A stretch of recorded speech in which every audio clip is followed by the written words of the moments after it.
دورہ ہمیشہ اماوس کی رات پڑتا ہے۔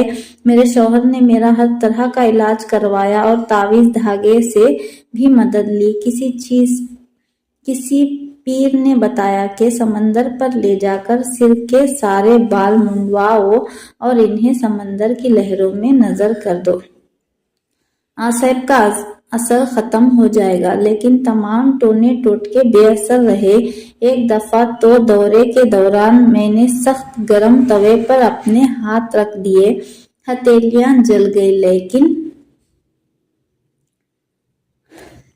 لیکن مجھے ذرا برابر تکلیف کا احساس نہ ہوا۔ میری ساس نے جلنے کی بو پر بھاگ کر میرے ہاتھ توے سے جدا کیے۔ یہ کہہ کر نازیہ نے اپنی ہتھیلیاں دکھائیں۔ جلنے کے زخم تو بھر چکے تھے، لیکن جلد اپنی شکل تبدیل کر چکی تھی۔ یہ کیسے ہو سکتا ہے؟ تازہ واقعے کے متعلق نازیہ نے بتایا، مجھے کچھ پتہ نہیں کہ میں نے کب الماری سے ریوالور نکالا اور کب خود کو گولیاں ماری۔ میں نے نازیہ پر جرح کا آغاز کرتے ہوئے کہا، آپ کو کسی اور نے تو گولیاں نہیں ماری؟ آپ کے اپنے خاوند سے تعلقات کیسے ہیں؟ کہیں آپ اپنے خاوند کو بچانے کے لیے تو یہ نہیں کہہ رہی کہ گولیاں آپ نے خود ماری ہیں؟ یہ کیسے ہو سکتا ہے کہ آپ نے خود کو 3 گولیاں مار لیں؟ وہ لیٹی لیٹی اچانک تختے کی مانند کھڑی ہو گئی۔ میرے تابڑ توڑ سوالات جاری تھے، ساتھ ہی میں اس کی آنکھوں کی حرکات نوٹ کرتا رہا۔ یہ میرا پیشہ ورانہ رویہ ہے کہ ملزم، مدعی یا گواہ سے تشویش کے دوران اس کی آنکھوں اور جسمانی حرکات و سکنات پر خصوصی توجہ مرکوز رکھتا ہو۔ اچانک مجھے نازیہ کی آنکھوں میں عجیب سی چمک امڑتی محسوس ہوئی، ساتھ ہی لگا جیسے اس کی نظریں بدل گئی ہیں اور اب اس کے بجائے کوئی اور شخص میرے سامنے بیٹھا ہے۔ وہ بستر پر لیٹی ہوئی تھی، میرے دیکھتے ہی دیکھتے اچانک جھٹکا لے کر کسی تختے کی مانند کھڑی ہو گئی۔ اب اس کی آواز بھی تبدیل ہو گئی۔ پہلے وہ بڑے شائستہ لہجے میں بات کر رہی تھی، اب اس نے انتہائی کرخت اور اکھڑے لہجے میں مجھ سے پوچھا، SHO صاحب، آپ کی تشویش ختم ہوتی ہے کہ نہیں؟ جب میں کہہ رہا ہوں کہ گولیاں میں نے خود ماری ہیں تو پھر آپ کو اس سے کیا؟ بابا جی آ گئے ہیں، سب کلام مجید کا ورد شروع کر دو۔ یہ امر میرے لیے حیران کن تھا کہ ایک عورت جس کے پیٹ کی طرف 3 دن پہلے سرجری ہوئی ہے، وہ جھٹکے سے اٹھ کر کھڑی ہو گئی اور اچانک اس کا طرز قلم زنانہ سے مردانہ ہو گیا۔ میں نے سب انسپکٹر چودھری اسلم کی طرف دیکھا اور اس کا رنگ زرد پڑ چکا تھا، لیکن گھر والے اس صورتحال سے خوفزدہ نہیں تھے۔ اس کے شوہر اختر علی نے کہا، بابا جی آ گئے ہیں، سب کلام مجید کا ورد شروع کر دو۔ جناب بھاگ چلیں، یہ تو جنات کا معاملہ ہے۔ یہ سن کر گھر کے سب لوگ زیر لب کچھ پڑھنے لگے۔ ادھر میں اور بابا جی ایک دوسرے کی آنکھوں میں جھانک رہے تھے۔ سب انسپکٹر محمد اسلم نے میرے کان میں کہا، جناب یہاں سے بھاگ چلیں، یہ تو جنات کا معاملہ ہے۔ میں نے سنا کہ جنوں کو تنگ کیا جائے تو وہ اصل انسان کو چھوڑ کر دوسرے کو چمٹ جاتے ہیں۔ اس عورت نے میرے نائب کے یہ جملے سنے تو خحقے لگانے لگی۔ ان خحقوں کی آواز میں آج تک نہیں بھول سکا۔ وہ عجیب اور پر اسرار سے اور خوف پیدا کرنے والے خحقے تھے۔ اب ہم دونوں نے آنکھوں ہی آنکھوں میں فیصلہ کیا کہ تشویش مکمل ہو چکی، لہٰذا یہاں سے نکل چلو۔ چنانچہ ہم وہاں سے اٹھے۔ نازیہ کا خاوند ہمیں دروازے تک چھوڑنے آیا، کہنے لگا اگر مزید پوچھ گچھ کرنی ہو تو جب جی چاہے آئیں، یہ آپ کا اپنا گھر ہے۔ سب انسپکٹر بولا، آصف اسے چھوڑ کر مجھے پکڑ لے گا۔ میں سیدھا تھانے پہنچا اور تشویش کی رواداد روز نامچے میں لکھی۔ اگلے دن طبی معائنے کی رپورٹ موصول ہو گئی۔ اس کے مطابق پستول پیٹ کے اوپر رکھ کر فائر کیے گئی تھی۔ گولیوں کے زخموں کے زاویے سے محسوس ہوتا تھا کہ مضروبہ نے خود اپنے آپ کو زخمی کیا ہے، کسی اور نے نہیں۔ میری تشویش مکمل ہو چکی تھی، یہی کہ مضروبہ نے جنون کے عالم میں ہوش و حواس سے بیگانہ ہو کر خود کو گولیاں مار لیں۔ اس کی نیت خودکشی کرنے کی نہیں تھی۔ اس کے بعد میں نے سب انسپکٹر کو بلا کر چھیڑا، چودھری صاحب آؤ ذرا مضروبہ کا بیان تو جا کر مکمل کر لیں۔ یہ سن کر محمد اسلم کا رنگ دوبارہ پیلا پڑ گیا۔ بولا، جناب ڈاکوؤں اور لٹیروں کی گرفتاری کے لیے ساتھ چلیں۔ اشتہاریوں کی گرفتاری کے سلسلے میں پولیس مقابلہ کرنے کو تیار ہو، لیکن خدا را اس آصف زدہ گھر میں مجھے مت بھیجیں، میرے چھوٹے چھوٹے بچے ہیں۔ آصف اسے چھوڑ کر مجھے پکڑ لے گا۔ میں نے قہقہہ لگا کر تشویش کی مکمل رپورٹ اس کے آگے رکھ دی اور بتایا کہ یہ مقدمہ داخل دفتر کیا جا رہا ہے۔ اس طرح خودکشی کا مقدمہ تو حل ہو گیا، لیکن میں آج تک اس واقعے کو نہیں بھلا سکا اور یہی یہ سمجھ میں نہیں آیا کہ اگر اس عورت پر آصف نہیں تھا تو پھر اس کے ناقابل فہم رویے کے پیچھے محرکات کیا تھے۔ فطرت کے ایسے کئی سربستہ راز ہیں جنہیں ہم ابھی تک نہیں سمجھ سکے۔ تو اسی کے ساتھ ہم اپنے اس ٹاپک کو یہیں پر ختم کرتے ہیں۔ اگر آپ چینل میں نئے ہیں لائک شیئر سبسکرائب ضرور کر دیں، دعاؤں میں ضرور یاد رکھیے گا۔ اسی کے ساتھ ملتے ہیں اگلی ویڈیو میں۔ اللہ حافظ۔